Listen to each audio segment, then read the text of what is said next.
Wassail, beautiful Gemini. So I was going through the deck, splitting until a star sign appeared. And you are next, Gemini. So you are House 3, Column 3, but in the Magnum Opus, you are the process of fixation. So this is subatomic restructuring, hence the atomic blueprint. Musically, you are the holograph musical score.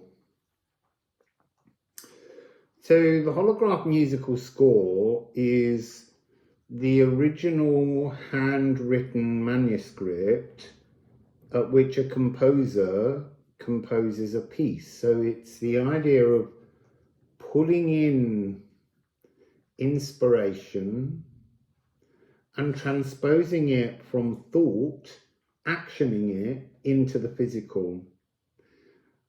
And it's, of course, mutable air. I was just trying to see where it is on the card. It's just up here. Mutable air, opening a channel through which to materialize inspiration, but transforming on a subatomic level. So it's synthesis, integrating changes, fire resistant, and a settled form. This also represents the portal of the Janus Gemini. So the idea of opening wide a polarity, and that's really what a lot of your, it's really interesting. I'm picking up this energy where they're saying, mention the age of Gemini, because that was a point in human evolution where polarities rolled open. So, see, now I'm being guided to think of the age of Cancer and how singularly that was to do with groupings. And there's something about the age of Gemini, which would have been about 6,000-7,000 years ago, was the beginnings of unraveling polarities so that we might discover individuality. That's interesting. I love this deck because it's allowing me to tap into things that I've never considered, and that's also what it's really meant to be offering you. So we have the polarities then of I am decided or I am anxious. And there is a lot of anxiety that you see within people that have strong planetary busyness in Gemini. So on the anxious side, it can lead to energies to do with lying. Liar, liar, liar. It can also be jittery nerves. It can lead to you weaponizing gossip, which is not a nice energy. And the hedonist who never leaves. Gemini, you'll never get a Gemini at a party. So I am decided, brightness, attuned in seer. You have that ability to open a channel and allow new ideas, new thoughts, new inspirations in. Intellectually sparkling, you are a clever old bunch of zodiac. The weaver of word wizardry. That's interesting because that links in very much with Mercury, who rules with the G sharp, Gemini, because Mercury is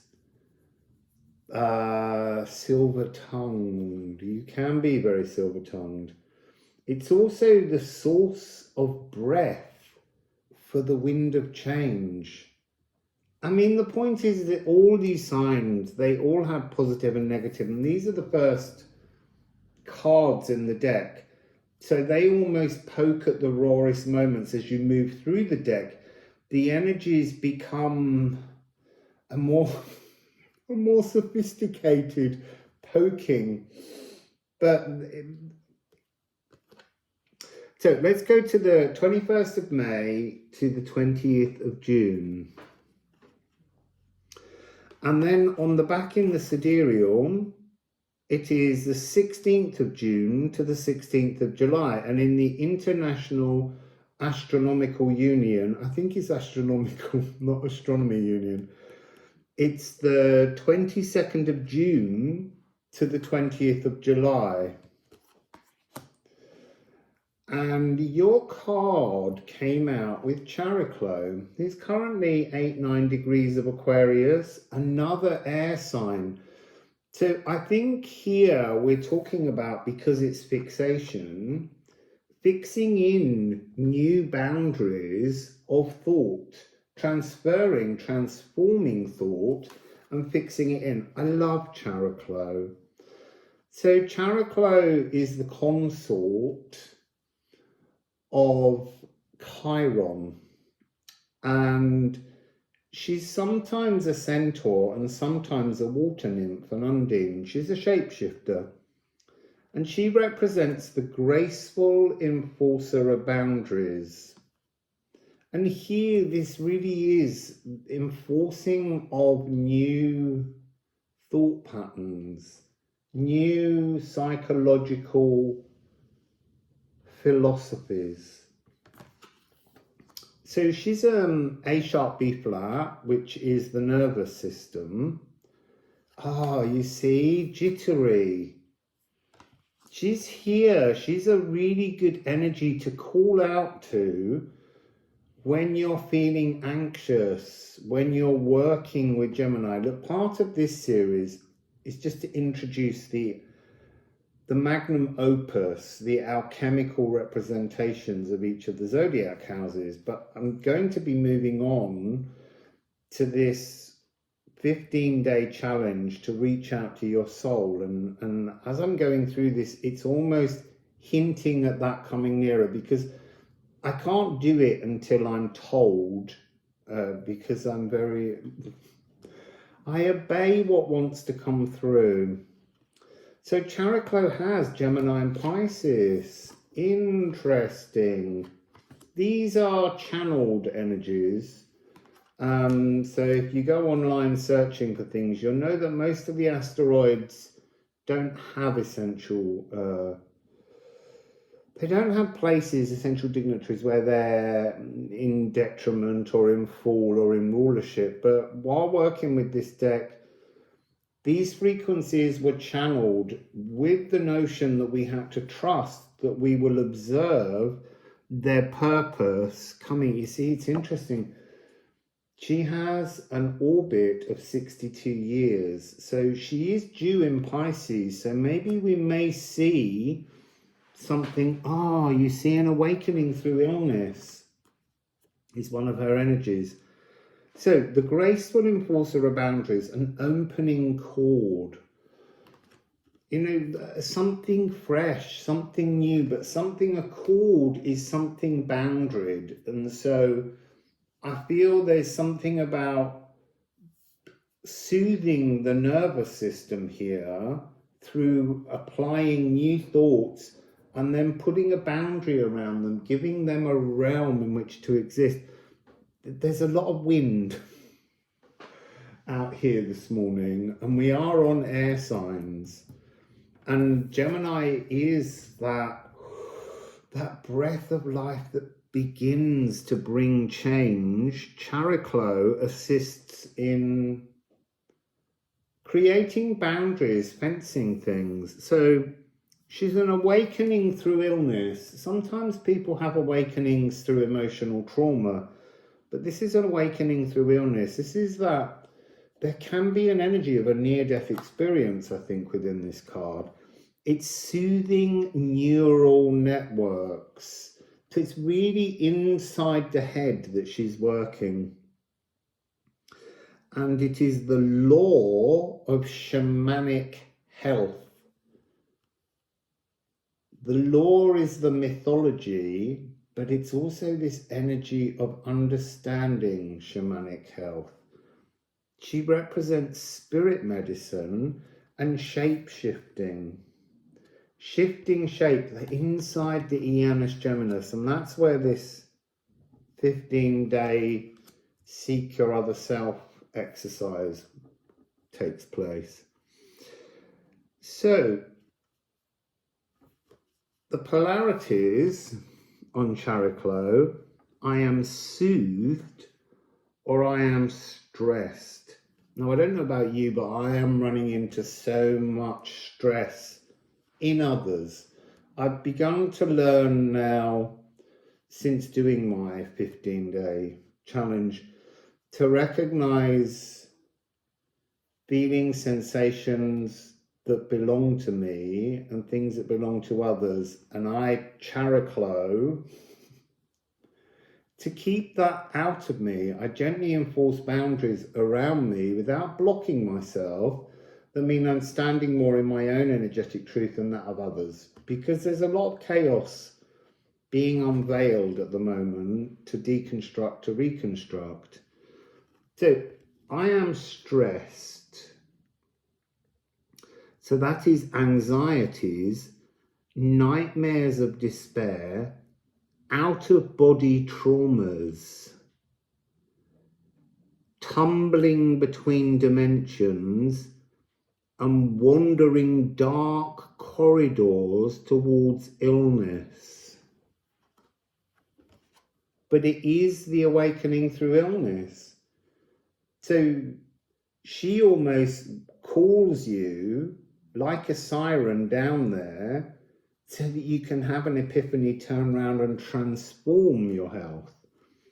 So I am soothed, spirit shifting, conjures healing beings. If you are feeling out of sorts, talk with Chariklo. Bring her into your Janus Geminis, your temple of transformation, and she will oblige you. Crystals can also be energized in her name. Sit with a crystal and ask Chariklo to make that crystal have beneficial energies for you, energies that fulfill your higher purpose. Her rhythms call to your inner shaman. You see, that's the energy of her calling you down a corridor to show you something in the dark so that you can have an epiphany, turn around and head off in an empowered way. And herbs and tinctures may be channeled through her. So if you're someone who's looking to introduce some kind of tinctures, tisanes, transforming your diet, call to Chariklo. She's willing to help, and she will help you to understand what you need in your shamanic law book. Oh, wow, what a beautiful energy. Liffruma. So here,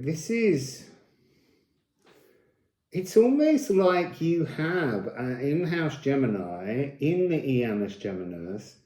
You have that sense of the two different cosmic eggs that lay delayed. And inside one was a boy and a girl who were mortal. Inside the other was a boy and a girl who were immortal. There's something about connecting with your mortal twin that is You see, and that's interesting. So I'm hearing that your other self, your soul self, also dissolves at the point when you leave your physical body. They are temporal, temporary, whereas you have a connection also to your over self, your connection to the benefic light of the Elven Ring. It's beautiful, beautiful energy here, Gemini. Absolutely gorgeous. So what else would you like to talk about currently with this process of fixation? I've got a fixation on these decks. They're in me at a subatomic particle level. Oh, you see, interesting. Hod. So Hod is a little like the Hanged Man currently. When I was up the mountain in Romania, you see, you've got 13.9. This is really, whenever I see 13.9, there's something very profoundly inspiring but deeply spiritual available. So it told me that this card and the Hangman have a lot in common, in that part of what we tend to do in spiritual practice is to reach up to source. And this was saying that the Hangman is your soul self. It is your other self dangling on a golden thread of consciousness, and you need to step inside that body and become one in this area of unexplored. This is all of your life within the labyrinth that you've currently lived. This is all the new, and there is obviously another energy higher than this, which is your spirit path. But so you're trying to get inside your twin, inside the other version of you, and there is you see, I just said it was mortal and dissolves, and it does, but it, you and it dissolve back towards this energy. So there's an eternalness to this. But so anyway, going back, they're trying to stop me telling you. You go inside your twin, and instead of you feeling like you exist within your body from the point at which you were born with your natal, this is about overriding that energy, coming in, remembering you are spirit, you are divine, an aspect of. And then while you're in there hanging, you need to reach down in that knowledge that you are divine and fill your molecules. Because this is kind of what we do when we go to sleep. We leave and we go up and we dangle with our hangman in the astral. But this is about consciously bringing that energy down in the real world. I feel like I want some ceramics on Liffruma and Hod. Something about Chariklo is also providing the boundary between spirit and soul. She's a boundary keeper. Your destiny. So, this is the Earth Serpent. And the Earth Serpent is a representation of all that is in our physical realm. And you have to wrestle with your Earth Serpent to get it to stop biting its tail, because the biting of the tail closes the circuit and holds things in this dimensional frequency. It's time to wrestle with the serpent, embrace your destiny fearlessly, and open to this possibility to bring, a whole other half of everything into your life, into your realms of possibility. I still can't get over how beautiful the energy is that's rising up from this. lucky old Gemini. Well, we've all got Gemini. It's not really just about Gemini. It's about House Gemini and where that is for you. Oh, look. Sorry, I just need to check the number on that. 28. We've got another 13. We've got Flursa with Hod. It's time. This is the way in which you flow. Fixation is when you reach your hangman state and bring that energy down and fix it into your molecules. Your molecules don't belong to you. They're a temporary home for a fragment of your divinity to experience life in. So flow down. I need a sip of coffee.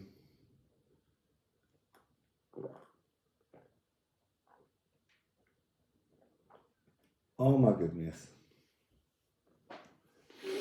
Coffee is just remarkable. So let's go back to the Alchemy of Sound Astrology. I'm going to rifle it actually. Jupiter and water.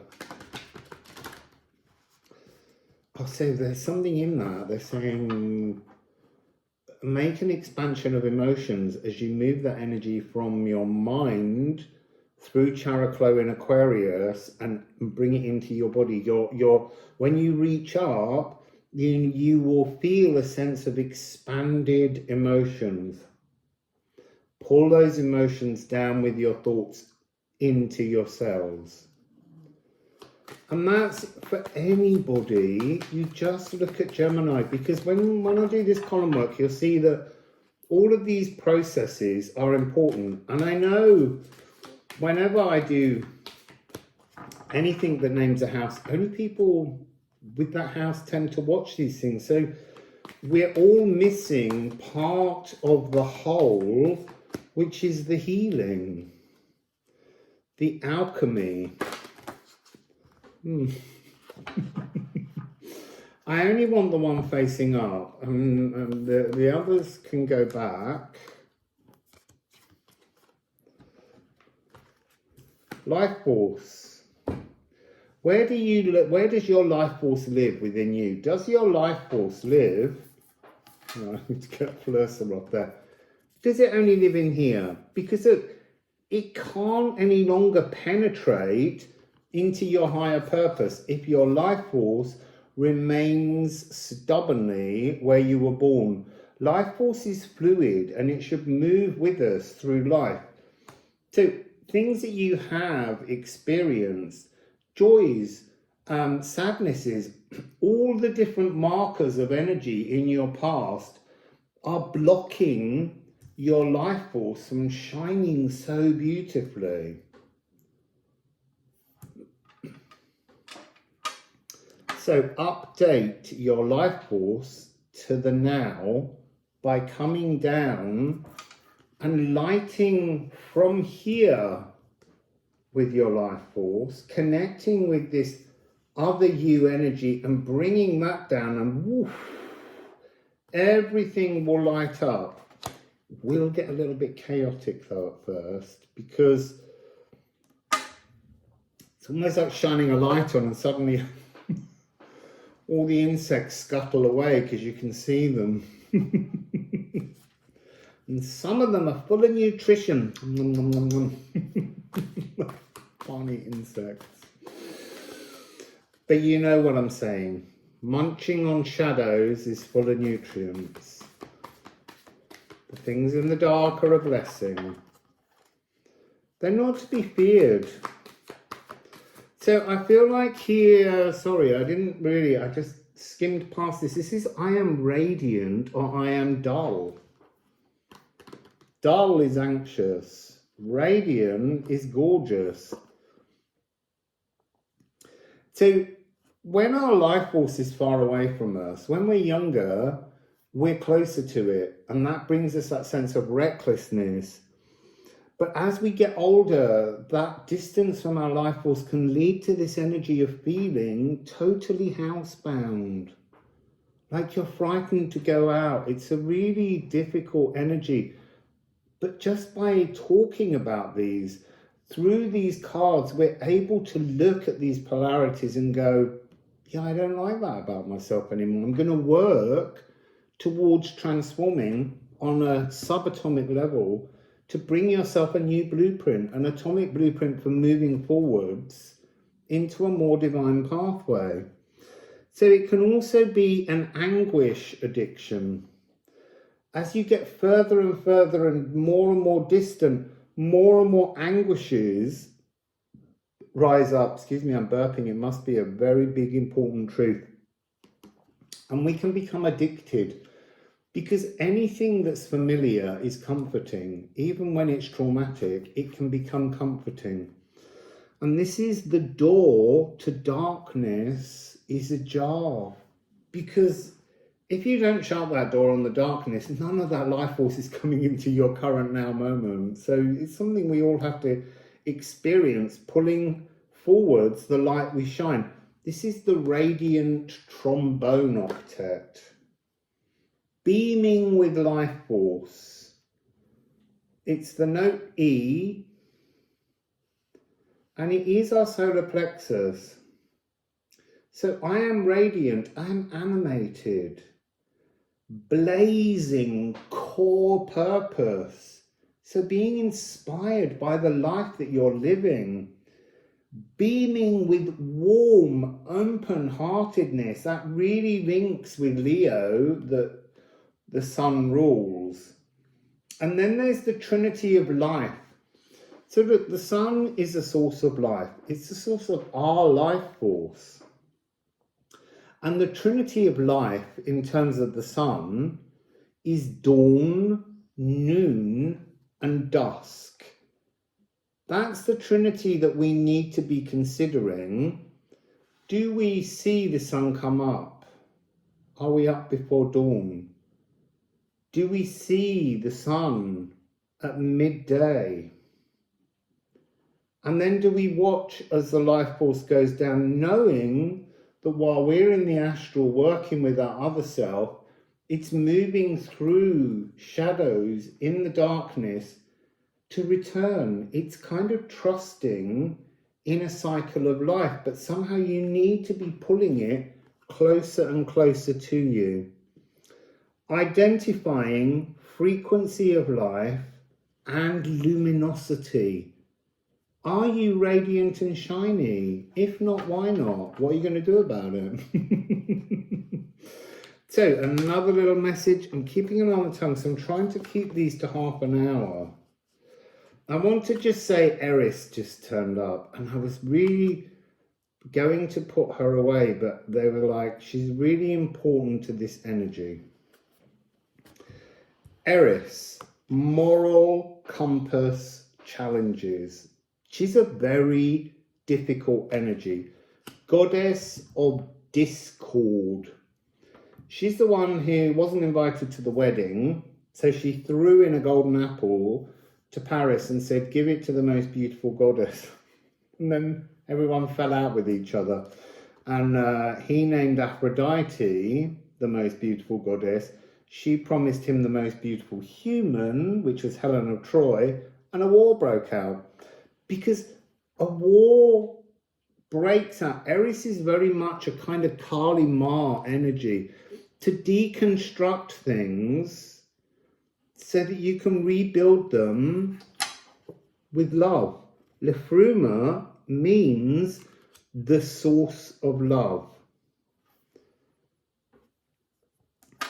So what I want to briefly say, reaching nearly half an hour, is Eris has an energy associated with Leo and Scorpio. That's fascinating that she's come out here with the sun that rules Leo. Look, not just when you get this deck, which won't be yet because we haven't finished building it, but when you go on this journey, when you reach up to your other self, merry hell will break out around you, because Eris needs to be tamed. You need to understand Eris frequency and bring it inside you.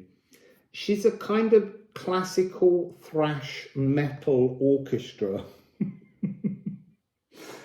she's something unconventional, but she can make good of anything in her fashion.